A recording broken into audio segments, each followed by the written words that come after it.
Sus invitados son parte de una nación letrada y democrática en donde la conversación versa en torno a libros fundamentales. Radio Sol presenta La República de las Letras, la excusa perfecta para reflexionar acerca de lo que somos o de lo que podemos llegar a ser. Conducen Marce Mercado, Francisca Navarro, Bernardo Cienfuegos, Cristian Campos Marín y Alberto Mayol. Este libro habla de mi vida y de la vida de mis amigos. Cuando éramos chicos y vivíamos en Castelar, en los años que siguieron al Mundial de Fútbol del 1978. Sin embargo, este libro no dice la verdad, y no dice la verdad por varios motivos. Primero, no creo que uno pueda encontrar la verdad si es que existe en las páginas de un libro común y corriente como este. Un libro que habla apenas de algo tan doméstico e intrascendente como una vida suburbana. Segundo, nuestros recuerdos siempre son un invento, una ficción, un relato que nos hacemos a nosotros mismos. Nuestros recuerdos son un cuento que nos contamos, y en los cuentos la realidad tiene sí o sí que abandonar sus certezas y sus exactitudes. Tercero, a los escritores nos gusta contar historias, y aunque nos propongamos mantener los pies sujetos a la tierra y las palabras atadas a los hechos, tarde o temprano sucumbimos al deseo de lo que nos contamos tenga cierta belleza, y la belleza exige atajos, trampas, exageraciones u ocultamientos. Cuarto, no sé si este libro en una de esas puede terminar cayendo en las manos de quienes protagonizaron junto a mí esas historias. Y si sucede semejante cosa, puede ser que los chicos y las chicas que se criaron conmigo no quieran que esas historias salgan a la luz, y estar en todo su derecho. Aunque yo haya crecido, mis enemigos dirán que en realidad he envejecido, conservo la fe en ciertos principios inquebrantables. De manera que jamás me convertiría, por simple placer, en un delator, en un buchón, en un cobarde que manda al frente a sus amigos. Los dueños del mundo de Eduardo Sacheri vamos a comenzar a revisar esta noche en La República de las Letras, en ausencia de Alberto Mayol, pero con mi querida Marce. Sí, por supuesto. Y con mi querida Marce Mercado y hola, con... muy buenas noches. Y con el bailarín de bailarines, Bernardo Cienfuegos. Tenemos que partir sobre todos estos recuerdos de niño diciendo lo siguiente. Exija usted ver el video del profesor Bernardo Cienfuegos hecho una pirinola, pero fue la estrella de la noche. Abténgase a las cosas que pueden pasar, sí, ¿eh? La coreografía que pasaron en el Liceo Experimental, donde el profesor volaba por los aires. Sí, exactamente. Oye, eran 100 kilos de humanidad dando vuelta en el aire. Increíble. Todavía no lo puedo creer, pero bueno. Todo se da por los chiquillos. Decir que eso resolvió que de niño fuiste el niño estuche. Sí, no fui el niño pasto, pero sí fui un estuche. Fuiste un estuche y ahora fuiste la estrella Dancing Queen. fue mi momento Dancing Queen, claro. Como diría Fito Páez, ya que estamos hablando esta noche de argentinos, todo el mundo tiene su touch, su momento de gloria. Yo creo que el profesor Bernardo Cienfuegos tiene que disponer del video para que todo el mundo vaya y te mire. Hay que compartirlo en las redes de la República. Sí, pero hay que exponerme, por supuesto. Yo lo pedí en su momento, pero él se hizo el sordo para subirlo a las redes de la República. ¿Cuál ya, Shakira? Oye, el profesor Campos nos invitó a revisar este texto que él tiene en físico. Y ustedes no. Es decir, que hay una suerte de tiranía, que siempre al que le toca escoger el libro espera tenerlo en físico y le importa un plátano que los demás no lo tengamos. Y hablamos esta noche, el texto a mí me encantó, de un escritor argentino, Eduardo Sacheri, que nació en Buenos Aires, Argentina, el año 1967, contemporáneo de esta señora que les habla, que tiene un montón de referencias, es un conjunto de hartos cuentos muy breves, que como partía, bueno, y un prólogo, que era con el que profesor iniciaba, que era bellísimo, porque dice, en el fondo nos muestra la memoria como una ficción ante la imposibilidad de encontrar la verdad. Yo no sé si habíamos no sé si había alguna vez habíamos hecho a Sacheri alguna vez. Jamás. ¿Jamás? No, pero entretenido. Yo creo que el mejor libro para entrar a la Sacheri, sin duda, es este. Calmadito, tranquilo, melancólico, con risa, muy amable en el tono, en la forma. Se tira unas frases para el bronce en muchos momentos, que son casi como para armarse ese cuadrito en crochete ahí, va a dejarlo puesto en el living de la casa. Y siempre con el vínculo emotivo entre medio. Todos estos cuentos que están unidos no solamente por estos personajes que componen este cuadro muy caleidoscópico de un lugar y un momento determinados en los barrios de Buenos Aires, sino que además cómo nos va generando constantemente esta búsqueda de, oh, mira, a mí también me pasaba, oh, yo me acuerdo de cuando yo hacía algo parecido, o mira, cuando tenía estos amigos, o cuando yo, no sé, las navidades, por ejemplo, que hablan ciertas fiestas, todo eso es Los dueños del mundo de Sacheri. Creo que es uno de los libros más agradables que he leído en el último tiempo. Fíjate que no solamente es interesante entrar a Sacheri, para entrar a Sacheri un texto como este, es interesante para entrar a la literatura, porque es una narrativa tranquila. Él señala, lo entrevistó Christian Barken hace 3 meses para su programa de la Radio Pauta. ¿Cómo se llama? Hipócrita, esta frase Hipócrita lector. Hipócrita lector. Y él contaba que los grandes referentes narrativos para él, claramente, bueno, él los nombraba, pero yo creo que claramente es el boom. Nombraba a Cortázar por sobre todas las cosas, sé que su cuento favorito era Carta a una señorita en París.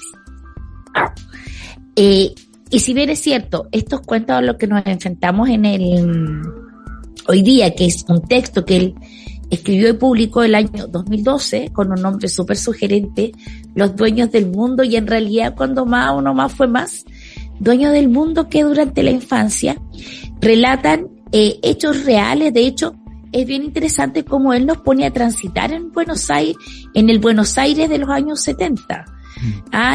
Con calle, que es algo que suelen hacer muchos los escritores argentinos. Él es un gran admirador también de Ernesto Sábato, ¿cierto? No hay que olvidar que Sábato nos pone, sobre Héroes y Tumba, hace un verdadero recorrido. De hecho, yo me acuerdo haber visitado el Parque Lezama, que es donde pasan donde se encuentran Alejandra y Martín. Y desde eso yo creo que él es un seguidor de esta tradición cuentística de estos autores que tanto le gustan, García Márquez. Pero además yo creo que no es cierto que en esta aparente tranquilidad y en este como reposo en que él nos traslada a la niñez y geográficamente a esta Argentina de los años 70, hay grandes profundidades. Por ejemplo, está súper cruzado por el tema del fútbol. Él es comentarista de fútbol, además de ser crítico, escritor, guionista. Curioso hincha Independiente. De Boca. No, Independiente. Independiente de Avellaneda. Independiente de Avellaneda, el Indio Solari, sí, el sí, fanático de Boca. Sí, tengo mala la relación. Sí, bueno, este texto son 18 relatos. La verdad es que yo lo disfruté mucho. Creo que todos quedamos con la misma sensación, como esta calma, de esta identificación que uno tiene. Yo que tuve una infancia más bien rural. Claro, es ese espacio de libertad, pero por sobre todo el texto detrás, digamos, de esta aparente sencillez de anécdotas de fútbol, de bicicleta, de carnavales. Yo creo que Sacheri consigue algo que es bien complejo, que en el fondo es hacer esta literatura de algo que parece cotidiano, ordinario. Aquí no hay grandes hechos extraordinarios, sino que son más bien experiencias mínimas, pero vividas con una intensidad de este grupo de niños que literalmente se sienten dueñños del mundo, como uno se siente, digamos, a los 10, 11 años, en la calle, en este espacio abierto, digamos. Yo en un momento podremos hablar respecto de eso, cómo se vive la infancia hoy, digamos. Pero en ese sentido, esta capacidad que tiene Sacheri de mostrar la literatura, digamos, de devolver como esta grandeza a lo cotidiano y de convertir, digamos, esta memoria de barrio, de niños también, en algo que es colectivo. Además, está hecho de historias tan mínimas. Muchos de estos sucesos, de hecho, en uno de los cuentos, creo que es en el del ferrocarril, que se llama Ferrocarriles, él hace un pequeño guiño a la situación histórica que era la de esta dictadura argentina, tan cruenta como la chilena, pero no, estos niños no están enmarcados directamente, él no hace una literatura de los hijos como lo hace acá la Nona, Álvaro Bizama, Zambra, sino que efectivamente está permeado, pero de una manera lejana, funciona como un dispositivo, pero en el fondo aquí yo lo que sentí era que hablar un poco dado este contexto, desde donde los niños podían ser libres, y esta sensación a partir fundamentalmente de la amistad, ¿cierto?, con otros niños, cómo ellos podían sentirse dueños del mundo. Ya, el profesor Cronos, que volvió más apretado con su reloj que nunca, nos llama al orden y a poner un tema. Ya, déjeme partir a mí, que para empezar, lugar común, argentino, que refrenda todo lo que era las relaciones con los adultos, con la cancha de fútbol, con la cuestión cotidiana, el preparar el arroz, los fines de semana en la iglesia, cosas por el estilo. Así que vámonos con Fito Páez y Al lado del camino.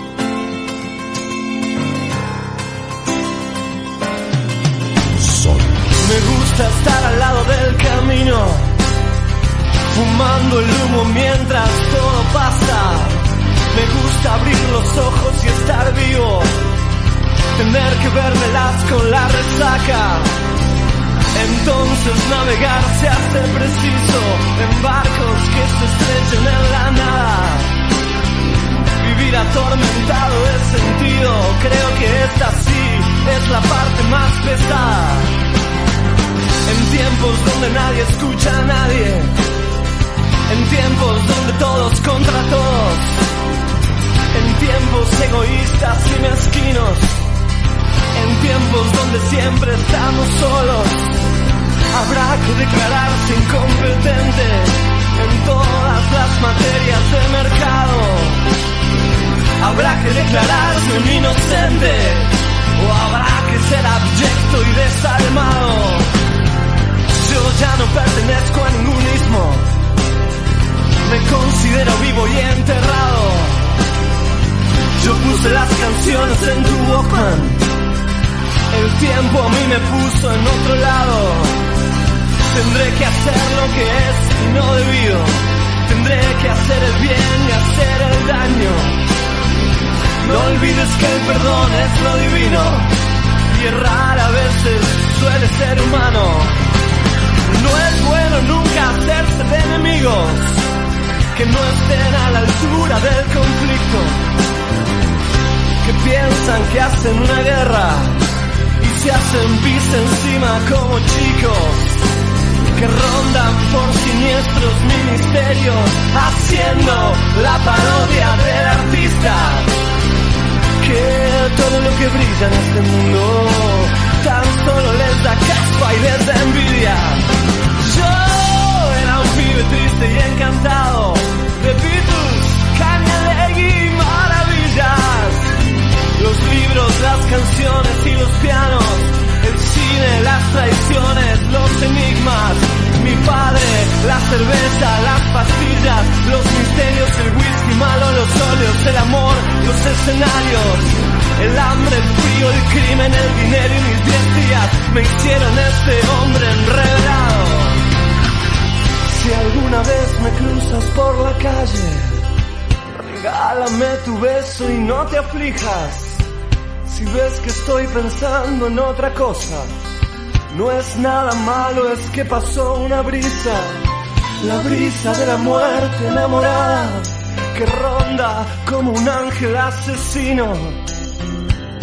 Mas no te asustes, siempre se me pasa, es solo la intuición de mi destino. Me gusta estar al lado del camino, fumando el humo mientras todo pasa. Me gusta regresarme del olvido para acordarme en sueños de mi casa, del chico que jugaba la pelota, del 49585. Nadie nos prometió un jardín de rosas, hablamos del peligro de estar vivo. No vine a divertir a tu familia mientras el mundo se cae a pedazos. Oh, me gusta estar al lado del camino, me gusta sentirte a mi lado. Oh, me gusta estar al lado del camino, dormirte cada noche entre mis brazos.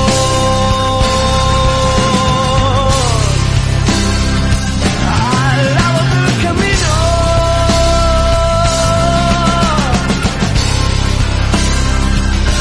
al lado del camino.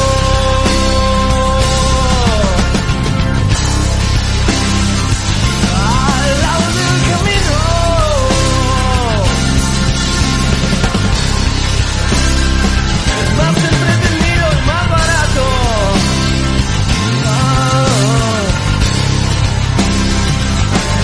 Al lado del camino.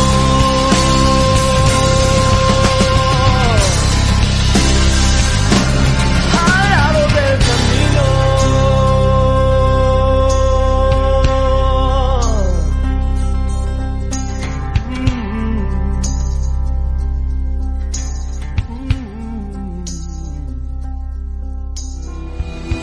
Seguimos en Radio Sol con la República de las Letras. El peor árbol que existe para que te crezca en un campito es una palmera. Lo digo así de claro y contundente. Es un axioma, un principio indiscutible. Puede ser que además de ser indiscutible sea un principio inútil. Uno de esos conocimientos que no sirven para nada, y eso por muchas razones. Por empezar, porque es probable que para cualquiera que tenga menos de 30 años, la palabra campito no signifique nada. Y no signifique nada precisamente porque los campitos están virtualmente extinguidos, como el asno salvaje sirio o el leopardo de Zanzíbar. Antes de seguir adelante, aclaro que los ejemplos que acabo de anotar los sé por internet y no porque sea especialista en zoología. En mi niñez existían en los barrios dos tipos de canchas de fútbol en las que los pibes podíamos jugar: las canchitas y los campitos. Hoy, como ya soy un adulto y por lo tanto se van agarratados los reflejos para captar el mundo completo, tengo que hacer un esfuerzo para fundamentar la diferencia entre unos y otros. ¿Qué era lo que volvía campito al campito y canchita a la canchita? Digamos que cuando el terreno era más bien salvaje, cimarrón, apenas un poco más evolucionado que un baldío, recibía el nombre de campito. En cambio, cuando se trataba de un territorio más cuidado, con postes de madera para los arcos, o con pastizales y yuyos, solo la periferia del campo de juego, por ejemplo, alcanzaba el rango mucho más honorable de canchita. Los dueños del mundo, de Eduardo Sacheri, es el texto que revisamos esta noche en una nueva emisión de nuestro programa radial de fomento lector, La República de las Letras. Ya, hay que decir primero que todo que el texto está totalmente cruzado por un hecho fundamental, y es que a los cabros les gustaba jugar a la pelota. Fundamentalmente. Este es el primer cuento, pero la verdad es que, por ejemplo, hay otro muy interesante donde cuenta la historia de este vecino cascarrabias que los perseguía, el diablo con una sola media, que también está cruzado por cuando le corren el auto, ¿cierto? Y porque ellos estaban jugando a la pelota. La verdad Alejandrito. Alejandrito. ¿Cierto? Que el típico vecino o la vecina también muchas veces, ¿cierto? Que odian a los niños en el fondo. Que por lo que se han cachado, bueno, hoy en día los niños ya no juegan en las calles. O sea, sí. O no juegan en las calles. Entonces no saben no sé, pues de la típica vecina que se quedaba siempre con la pelota, ¿cachai? Que habían vecinos que nunca devolvían las pelotas de fútbol. Te quitaban todo, sí. Ya, oye, yo quise hacer, bueno, me gustó mucho esa referencia, no solo porque yo por supuesto no jugaba a la pelota, porque yo era una niña que leía, pero en mi adolescencia fui muy aficionada a visitar las canchas de fútbol para mirar futbolistas. Pero sí, sí, después, fantástico, imagínense lo que era mirar Cobreloa en esos años. Pero sí me remitió, por ejemplo, bueno, yo creo que primero toda la novela me remitió a esta novela corta de Stephen King, The Body, que fue llevada al cine como Cuenta conmigo, que era un poco en la lógica de estos niños que tienen esta inocencia, esta candidez, esta mirada de mundo, que es todo el mundo, o sea, este pequeño mundo mío es todo el mundo. Esa fue mi primera referencia. Y lo segundo, con el tema del fútbol, esta es mi parte, hagamos vínculos con las películas, evidentemente con Historias de fútbol de Andrés Wood, que justo hace un par de semanas yo obligué al Manu que viera la película, ya que murió con la segunda ahí cuando los cabros chicos juegan no sé si ustedes recuerdan ese texto, que en ese momento yo me fijé cuando terminó la película, que el primero, la primera serie, una serie de 3, es de un cuento de Mario Benetti que se llama Puntero Izquierdo, y el segundo, el de Calama, es de un ecuatoriano, y se llama Cuando me gustaba el fútbol. Y finalmente, como dato, les quiero decir que el primer cuento de fútbol en Latinoamérica, reconocido por la academia, es el que escribió Horacio Quiroga, que se llama Juan Polti Halfback, que cuenta la historia real de un jugador de fútbol que se suicidó en el campo de juego. Esa es mi referencia futbolística al literaria. Quiroga siendo Quiroga. Sí, yo pensaba lo que decís tú, o sea, como de alguna forma en esta cuestión de la cancha de fútbol, que además son todos campos improvisados, tú jugás entre medio de los autos, esta libertad con la que crecen los cabros chicos en esta época, con la que crecimos también probablemente nosotros, de recorrer el barrio solo, de ir construyendo tu juego, donde no hay, digamos, una mediación de adultos tan propia de hoy, digamos, donde tú inventáis tus propias reglas. Hay una cuestión de la quebradita, esta cuestión de las bicicletas, que además terminaron todos, digamos, todos golpeados, donde vais improvisando tu aventura, pero vais construyendo tus propios códigos, tus propias reglas, esto de no buchonearse, de no sapearse. Entonces, claro, además el barrio uno tiene la sensación de que funciona también como este espacio de cuidado, donde todos se conocen, donde todos más o menos saben quién era hijo de quién, y de hecho para eso también te acusaban, digamos, y también, digamos, como el barrio, el territorio, digamos, en la calle era parte, digamos, también como una extensión, digamos, de tu propia casa. Hoy, por cierto, digamos, es una infancia absolutamente distinta. La calle tiene esa percepción de peligro permanente. Los padres están mucho más vigilantes, están metidos en todo, en realidad, lo vemos nosotros como profe. La percepción de que las calles son menos seguras y por tanto ya los chiquillos no juegan en las calles, y los espacios públicos que están privatizados. Pues bajo esa perspectiva, digamos, es evidente, digamos, que todo esto que se va desarrollando en la calle, estos modos de socialización, estas formas de resolver conflictos, se pierden, digamos, porque ya no existe nada de eso, digamos. Es bien heavy el contraste. O sea, a mí en un principio yo la leí con la calma que es propia del libro, como decía. Pero después el tema generacional, esta generación es anterior a la nuestra. Esto es como principio de los 80, nosotros nos criamos, con el profe, no sé, por principio de los 90 tal vez, finales de los 80, y sin embargo como que tampoco había tantos matices, incluso siendo países diferentes, y una de las primeras cosas que se levantan en el relato o que uno lo hacen entender es que, o sea, el título del libro está súper bien puesto, o sea, los dueños del mundo, efectivamente, y el mundo terminaba en el límite que te colocaban tus propios, los propios adultos, ¿cachai? Y después la mamá. Claro, y el segundo límite era el límite del barrio donde tú vivías, o sea, la población, la cuadra, y también la gente con la que habitabas, y cómo justamente ocurre eso, la palabra que usaba, como que tú habitas el territorio, tú eres parte de ese espacio, lo apropias, el hecho de que el amigo le haya metido a todo el grupo para ir a jugar a una cancha que terminaron limpiando entre todos un peladero y peleaban con la palmera. Son cosas que te van marcando, que parecen bastante anecdóticas, superficiales, pero finalmente son parte de tu formación. Nosotros, la Marce siempre dice, no, parte de la formación sentimental.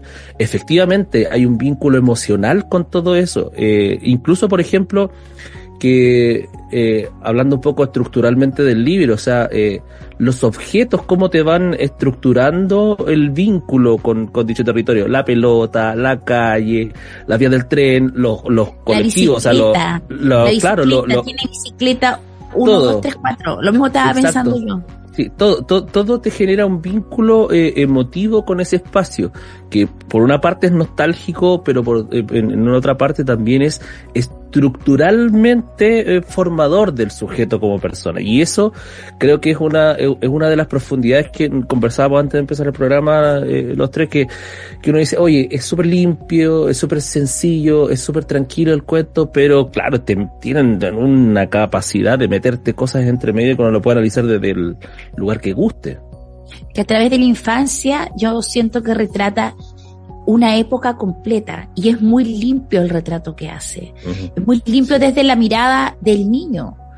No hace una mirada, no hay ningún momento en que se salte, no se le filtra al adulto.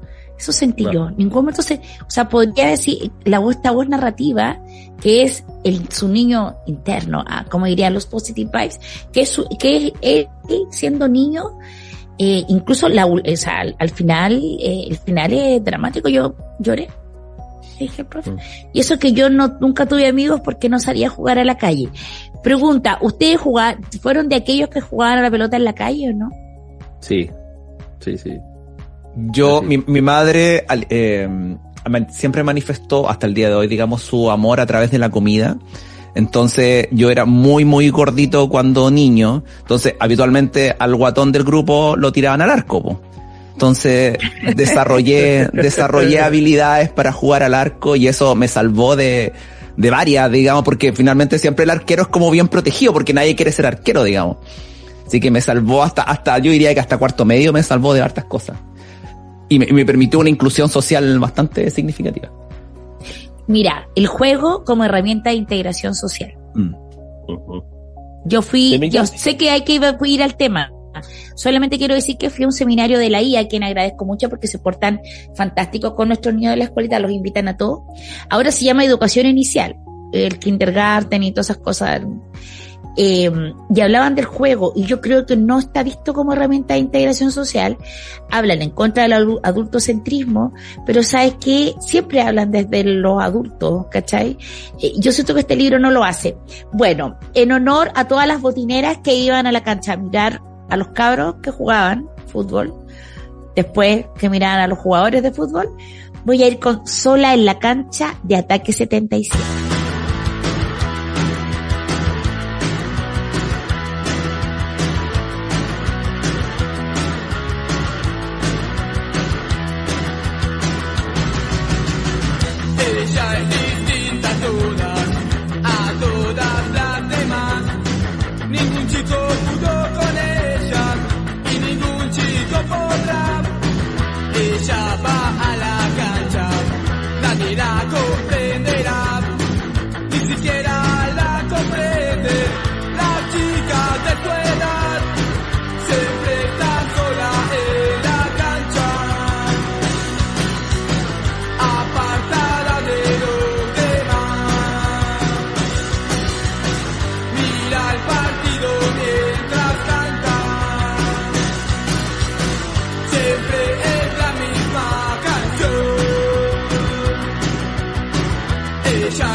En Radio Sol, la radio para los grandes sueños. Seguimos con la República de las Letras. Cuanto más avanzábamos hacia el frente, más oscura se volvía la casa. Los póstigos de todas las ventanas permanecían cerrados, y nosotros habíamos dejado el sol en el hueco de la puerta del fondo, a nuestras espaldas, cada vez más lejos. Cuando llegamos al salón principal, la penumbra era más honda todavía, porque los árboles del jardín delantero eran muy frondosos. Acá bailaron a la muerta, dijo Esteban, que había estado el día del velorio, y nadie agregó palabra. Avanzó hasta el centro y marcó una altura con las manos, un poco encima de su ombligo. Acá pusieron el ataúd, así, con los pies para allá. Yo lo vi. Supongo que disfrutaba nuestro pasmo. Señaló una de las paredes. Ahí apoyaron esos cosos de flores que parecen escudos. La muerta tenía puesto un camisón blanco. Todo así. Acompañó el todo así con un gesto de frotar el pulgar con el índice y el mayor como quien roza una tela finita, como un tul. Yo sabía que eso no era un camisón. De hecho, sabía que su nombre correcto era mortaja. Y sabía que los arreglos florales no eran escudos, sino que los llamaban coronas. Pero contrariando mi costumbre de demostrar mis abundantes conocimientos teóricos, permanecí callado. No quería demostrarles a mis amigos que yo era, de los que estábamos ahí, el que más cerca había sido rozado por la muerte. Los dueños del mundo, un tal Sacheri, en esta República de las Letras. Oye, qué notable este cuento. Fue de los que me volaron la cabeza, me vincularon a un espacio que es súper cuático en la vida de un niño, que tiene que ver con esto con la conciencia de la muerte propiamente tal, y con la conciencia de estos espacios, todo en un contexto bien propio de los adolescentes cuando buscan el ladito oscuro para jugar, para asustarse o para hacer distintas cosas. Es un cuento que es súper potente. Y creo que es uno de los que también, junto con el que hablaba Marce del tren, que ya lo vamos a explicar, que es uno de los que reflejan mucho esta cuestión como casi costumbrista que tiene Sacheri a la hora de contarnos esta historia. Esta es la casa abandonada, el ¿no? detalle. Exacto, claro. Exacto, cuando nos va contando cada una de las cosas que van ocurriendo en estos espacios con detalle, la fecha de construcción de la casa, quiénes habitaban en ella. Uno finalmente, cuando ficcionaliza su propia historia, con los recuerdos te van llevando a ese espacio, funcionan así, pues, con estos retazos que después se van completando más con sensaciones y emociones que con hechos concretos, pero no así, sin embargo, no dejan de ser reales, sobre todo para uno que lo está contando. Sí, yo también pensaba un poco, bueno, varias cosas. Me quedé pensando del bloque anterior que hablábamos del fútbol, en que claro, hoy los cabros no juegan en la calle y los que tienen interés en el fútbol juegan en clubes deportivos, y una dinámica absolutamente distinta. Es mucho más competitiva, es otro cuento. De hecho, yo soy profe jefe de quinto básico, y uno de los grandes dramas que tiene es precisamente con ese tipo de niños que los forman en una dinámica de competencia, en una dinámica de ganar permanentemente, y es otro el discurso, es otra la visión, es otra la mirada. No es esta cosa mucho más social, de integrar, de jugar, de pasarla bien, no, es otra cosa. Por otra parte, yo también pensaba un poco en el barrio como un personaje dentro de esta historia, pues, o sea, es un personaje colectivo. O sea, está el tema de los trenes, está las veredas estrechas por donde pasan las bicicletas, los pasajes, las esquinas, digamos, que funcionan como esta especie como nodos de sentido. Y en ese sentido, cierto, esta ciudad se va convirtiendo como una especie como de matriz de experiencia, y va moldeando un poco a los personajes, le da cierta identidad. Entonces, en ese sentido, el barrio también, digamos, también va moldeando un poco las propias reglas del juego, pues eso de no chocar de no pegarle pelotazo a los autos, o ellos sabían que cada 10 minutos, por ejemplo, pasaba el tren, y por tanto los juegos tenían que estar, si estaban cercanos a las vías del tren, tenían que estar súper mediados respecto de eso. Entonces se va generando como una geografía como afectiva, en el sentido de que le va dando estructura a la memoria, que le va dando estructura al relato, digamos, y que funciona también como un refugio respecto del mundo exterior, po. Oye, súper interesante esto que dice el profe de la diferencia que hay entre el de hacer deporte en un club deportivo que tiene que ver, ¿cierto?, un poco con la institucionalización del deporte, con ciertas normas y de modo competitivo, y el juego, po. El juego, recién alguien decía, no sé si el profe o el Bernardo, de que aquí hay normas que nos dábamos nosotros mismos en la calle. ¿Te fijas?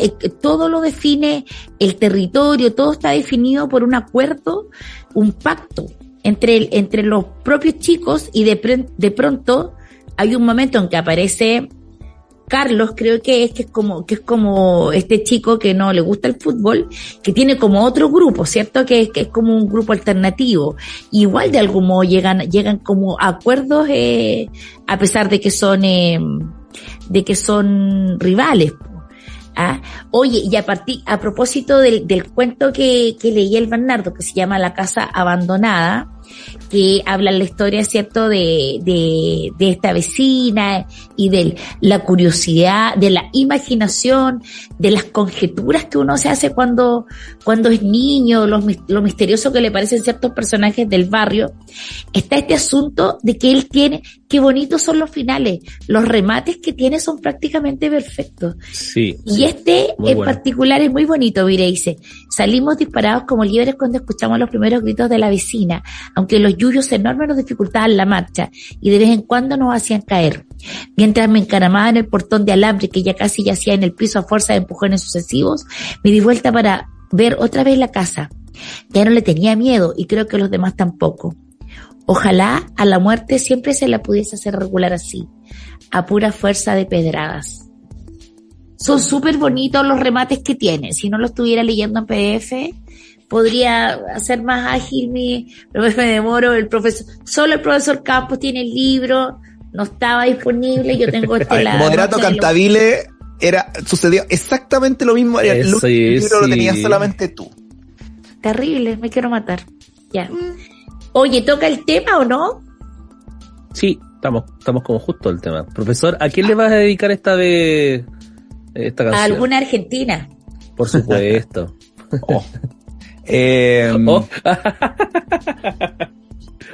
Dijo y sonrió. Vamos esta noche, como estamos muy cargados al fútbol y a las propias historias de niños vinculados al fútbol, vamos a ir con un clásico de estas materias, y esto es El crack de Los Miserables. No estamos soñando, es verdad, el talento hecho realidad, de su humildad saltó al éxito y ahora es simplemente un crack.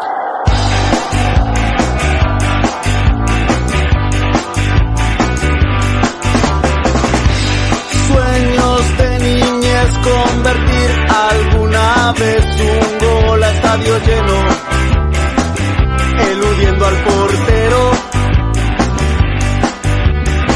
En casa faltaba el pan, a veces faltaba el té, y nunca dejó de soñar con algún día ser un crack. Sueños de niñez, pichangas del barrio, cara sucia, sudor y barro. Sueños de niñez, pichangas del barrio, cara sucia, sudor y barro. Zapatillas rotas, cara sucia y los restos de mamá, pero es lindo jugar y en su mente imaginar que las calles son estadios y las balas papel picado, las sirenas eran cantos y un gol ahogaba el llanto. Juegos de niñez, recuerdos del barrio, cara sucia, sudor y barro.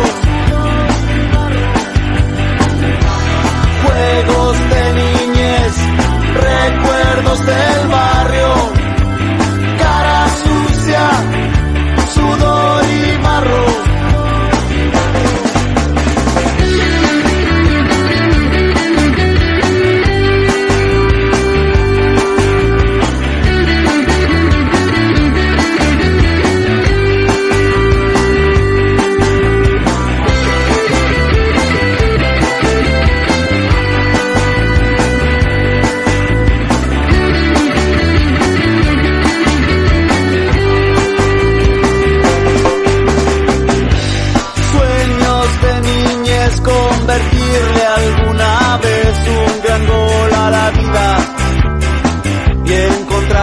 salida.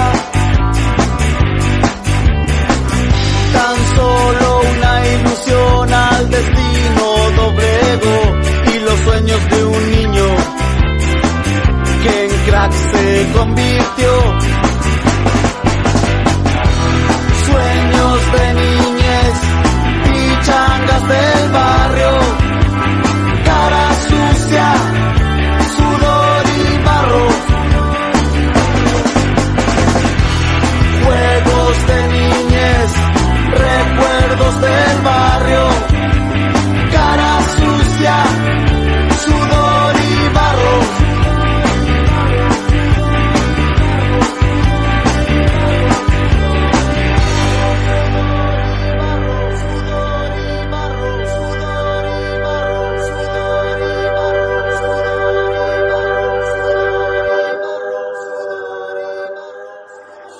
Radio Sol está presentando La República de las Letras. Pero mis prácticas no me acercaban a mi objetivo. Difícilmente Camila y yo fuésemos alguna vez a estudiar en un colegio inglés y a escaparnos de la escuela siguiendo las vías del tren. Y aunque semejantes improbabilidades se volviesen probables, yo era un queso para darle besos a mi propia boca en el espejo del baño. Y todo era una decepción y un desastre. Mejor olvidarla, eso. Mejor volver a mi vida antes de ella. Mejor recuperar mis antiguas prioridades. El fútbol por encima de todo. Después las escondidas, la bici y las guerras de piedrazos. Las excursiones a cazar ratas. Basta de perderme los ojos negros de una chica. Basta de tanta ducha y tanto peinado con raya por si ella sale y me ve. Con esas contradicciones naufragaba cuando un viernes cualquiera se nos hizo de noche jugando a las escondidas. Hacía frío y las luces de la calle llevaban encendidas un largo rato. No me acuerdo a quién le tocaba contar y buscar, pero creo que era Sergio.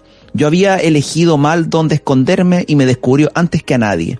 Casi enseguida la encontró a Camila. Los dos nos quedamos ahí, cerca de la piedra, mientras Sergio se ponía a buscar con detenimiento a los demás. Mi amigo se alejó 10 pasos, otros 10, otros 20, y de repente Camila se volvió hacia mí. Sin proponérnoslo, por fin estábamos a solas, y por fin era de noche. Luna no había, pero la luz de la calle llegaba nítida a través de las ramas desnudas de los árboles. Camila dio un paso acercándose, dio otro y otro más, y se me plantó delante. Levantó el pie derecho y lo descargó con toda su intrepidez y su alegría sobre el mío. Los dedos me quedaron latiendo de dolor en el frío. Que alguien haga exactamente lo que vos soñás que haga es hermoso, pero que alguien haga algo que ni siquiera te atreves a soñar que haga es lo más lindo del mundo. Creo que en ese momento Sergio pasó corriendo, como una exhalación porque acababa de descubrir que a uno agazapado detrás de la tapia lo de Nicolás, pero no estoy seguro.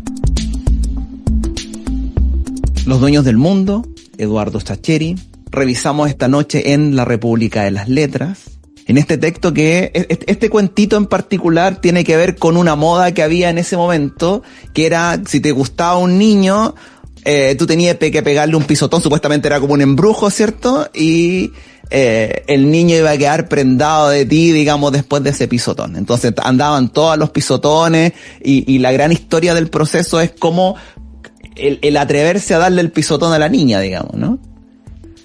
A Camila, que era hermana de Esteban. De Esteban, claro. Que también el siguiente cuento tiene que ver con la resolución del asunto, a través, por supuesto, del fútbol.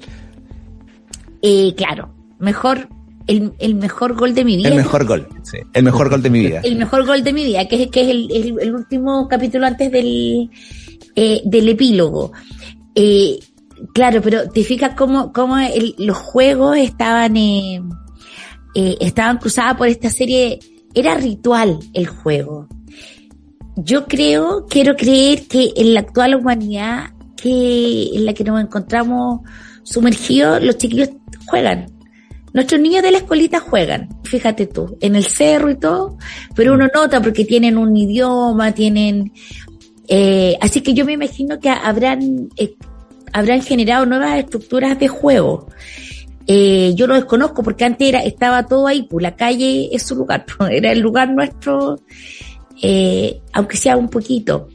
Y además, por ejemplo, estaba esto, que no te podía gustar la hermana del amigo. Camila era la hermana de Esteban. Claro. Y eso te ponía en una situación difícil, porque las hermanas de tus amigos eran como sagradas, que también eso estaba como en el código 1 de este patriarcado infantil. Claro. No, y otra cosa, mira, yo cuando leía esa parte pensaba, bueno, ¿cómo fue mi primer acercamiento a esa cuestión amorosa o a las primeras experiencias? Y recordé así como en un flachazo que fue bastante lamentable mi primer beso, por ejemplo, y estaba justamente vinculado a un juego que la típica que tú juegas, que la escondía, que después que uno pilla al otro, escondía chino y todas las cosas que pasaban ahí, y al final lo recuerdo así como que nos habían pillado y había una penitencia y nos dicen, ya, yo y una vecina, así, ya tienen que darse un beso y la cuestión, y finalmente todos se iban construyendo desde esa perspectiva, casi era como que casi caían, era como por casualidad, uno terminaba experimentando en esta realidad, y efectivamente el tema del juego tiene una profundidad que por lo menos yo como profe, al profe Cristian también le tiene que pasar, uno la ve completamente distinto desde una perspectiva bien extraña. Ahora los códigos son tan diferentes que uno no sabe dónde están los límites. Uno construía incluso un cierto misticismo en cuanto a las relaciones de amistad y a las cosas que iban pasando entre medio, reales, ficciones, pero eran ciertas para ti, ¿cachai? Y hoy día es como extraño eso, ese vínculo, ¿sí? Es artificioso, es cambiante, hay muchas cosas que, claro, que además desde la perspectiva incluso generacional cuesta comprenderlas, en cómo se relacionan hoy los cabros. ¿Sabes por qué? Además, mira, el epílogo es muy bonito, ahí yo lloré. Dice, sí. Hasta acá llegamos, decía mi mamá, cuando le saturaba la paciencia con algo y quería darme a entender que debía detenerme. Hasta que llegamos, digo yo, mientras termino de poner el punto final al último de estos cuentos. Como avisé al principio, casi todo lo que ustedes leyeron fue verdad y nos pasó a nosotros, a mis amigos y a mí, pero no quiero ofender a nadie, ni poner incómodo a ninguno. Bueno, y cuenta ahí que cambió los nombres. ¿Sabes por qué? Y en esta referencia que hace a su madre, que es una de las pocas referencias que hace a la madre, está uno de los elementos fundamentales que yo creo que era también lo que permitía este juego tan libre, y era que los padres no estaban llamados a entretener a los niños. Entonces, uno se aburría, eso está mucho en el Papelucho, que todas las grandes aventuras le pasan de aburrido, como uno se aburría, jugaba o con tu hermano, o con el vecino, o con la vecina, entonces yo creo que ahí también hay un elemento como diferenciador del tema de cómo se enfrenta el juego hoy. Oye, pero ojo que es fundamental ese tema del aburrirse. Estaba pensando en el tema de lo que personas que saben más que uno, por supuesto, de cómo el aburrimiento es el detonante más importante de la creatividad, de cómo a partir de eso tú experimentas y te vinculas con el mundo de aspectos que son distintos, y cómo hoy día toda esta inmediatez te va truncando esa cuestión. O sea, yo también recuerdo largas tardes después de clase, los veranos o cuando sea, tirado en la cama sin hacer nada, hasta que era ya el hastío de estar haciendo nada y buscar hacer cosas, que jugar con bichos, que pescar un libro, que salir a encontrarte con un amigo, sentarte en la cuneta, a contar micros que pasaban, o cualquier cosa. Finalmente empezaban a ocurrir cosas cuando tú te aburrías, y tenías ese espacio de aburrimiento. Hoy día no tienes espacio para aburrirte bajo ningún concepto, y a los adultos también nos pasa. O sea, la cantidad de pega que tenemos que hacer, el hecho de ser padre, familia, estar pendiente de todo, la televisión, los celulares, todo te aleja de ese espacio del aburrimiento que te permitía ser un poquito más creativo. Además es súper interesante este espacio colectivo de familia en que se convertían los niños, y eso está ya en el final del epílogo, donde dice: Sin embargo, creo que tuve los mejores amigos del mundo, les debo mucho. Cuando yo tenía 10 años se murió mi papá. Un papá que no era cualquier papá, era, según me parecía a mí, el mejor papá del mundo. Un papá que hoy, 30 años después, sigue pareciéndome el mejor papá que pude haber tenido. Y eso me produjo un gran dolor, una enorme impotencia y una rabiosa soledad. Gracias a Dios conocí a mis amigos. Ellos me ayudaron a curarme esa soledad, a pensar que seguía existiendo cosas lindas para hacer, cosas divertidas para compartir y razones para volver poco a poco a ser feliz. Eso, ni más ni menos, es lo que le debo a mis amigos. Yo creo que ahí está todo el sentido de la amistad, no solamente para los niños, sino que el sentido de la amistad, el sentido de lo colectivo. El profesor Campos durante la escuelita de verano, nuestra escuelita de verano, la escuelita Chipuja, hizo podcast que están en el Spotify, hasta Roll, vaya y visítelos. Y uno de los niños se quejaba. Ustedes saben que está prohibido el uso del celular en la escuelita. Entonces un niño decía, a mí no me parece que no pueda, que estoy prohibido y todo. Entonces otro de los niños viene y le dice, no podemos usar el celular. Entonces nos empezamos a hacer amigos. Empezaron a generar estos vínculos porque claro, aparecen ellos, y aparecen ellos con sus historias, sus dolores, con sus amores. Ya, Cronos nos indica que ya estamos en el momento de irnos. En esta noche ha estado cálido el invierno, en Antofagasta. Sí, dentro de todo ha estado amable. Ha estado peor. Amable como el libro de Sacheri. Hablamos súper poco de Eduardo Sacheri, profesor de historia como el profesor Campos. Guionista también, gran guionista. Oye, guionista, bueno, autor de la novela Las preguntas de tus ojos, que da origen a la novela, o sea, Campanella lo lleva al cine, como El secreto de tus ojos, y ahí Sacheri es el guionista. Y esa película gana el Oscar. Y la noche de la usina, que también la llevan al cine que se llama La Odisea de los Giles, que también está en Netflix. Para que la vean, está buena. Con Darín también. Está Darín, actúa Darín. Sí, increíble, lo voy a ir a ver. Ya, chiquillos, ha sido un placer compartir una vez Nueva República de la Letra con ustedes y nos vemos la próxima semana. Chao, chao. Muy buenas noches. Fue la República de las Letras. Hasta la próxima semana cuando nos reunamos en torno a los libros con un viaje imaginario por un mundo sin límites. A preparar las maletas. Conducen Marce Mercado, Francisca Navarro, Bernardo Cienfuegos, Cristian Campos Marín y Alberto Mayol.